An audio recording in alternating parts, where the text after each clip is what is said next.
വീണ്ടും സുരേഷ് ഗോപി എയറിലായിരിക്കുന്നു. പൊതുവേദിയിൽ അധിക്ഷേപ പരാമർശവുമായി തൃശൂർ MP കൂടിയായ Suresh Gopi AIIMS കേരളത്തിലേക്ക് ഉറപ്പായും വരുമെന്ന് പറയുന്നതിനിടയ്ക്കാണ് സംഭവം. ആരുടെയും പേരെടുത്ത് പറയാതെയാണ് കേരളത്തിൽ എയിംസ് വരും മറ്റേ മോനെ എന്ന് സുരേഷ് ഗോപി പറയുന്നത്. തൃപ്പൂണിത്തുറ NM ഹാളിൽ BJP സംഘടിപ്പിച്ച വികസിത തൃപ്പൂണിത്തുറയ്ക്കായി എന്ന യോഗം ഉദ്ഘാടനം ചെയ്ത് സംസാരിക്കവെയാണ് സുരേഷ് ഗോപി ഇത്തരത്തിൽ പരാമർശിച്ചത്. എയിംസ് സ്ഥാപിക്കുന്നതിന് വേണ്ടി 5 ജില്ലകൾ നിർദ്ദേശിക്കുവാനാണ് കേന്ദ്ര സർക്കാർ ആവശ്യപ്പെടുന്നതെന്ന് അദ്ദേഹം പറയുന്നു. നിലവിൽ 2 ജില്ലകളെ കേന്ദ്രീകരിച്ചുകൊണ്ടാണ് ചർച്ചകൾ നടക്കുന്നത്. എന്നാൽ വികസന കാര്യങ്ങളിൽ അവഗണിക്കപ്പെട്ടു കിടക്കുന്ന ജില്ല എന്ന നിലയിൽ ആലപ്പുഴയ്ക്ക് എയിംസിന് വേണ്ടി മുൻഗണന നൽകണമെന്നാണ് തന്റെ വ്യക്തിപരമായ അഭിപ്രായമെന്നും സുരേഷ് ഗോപി കൂട്ടിച്ചേർത്തു.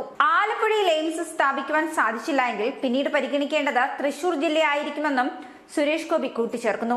ആലപ്പുഴയിൽ അല്ലെങ്കിൽ തൃശൂരിന് എയിംസ് നൽകുന്നതാണ് നീതിയെന്നും അദ്ദേഹം വ്യക്തമാക്കി. അതേസമയം കേരളത്തിൽ എയിംസ് എവിടെ സ്ഥാപിച്ചാലും സംസ്ഥാനത്തിന് അർഹമായ ഈ ഒരു വലിയ മെഡിക്കൽ കേന്ദ്രം ലഭിക്കുമെന്ന് ഉറപ്പാണെന്നും സുരേഷ് ഗോപി പറയുന്നു.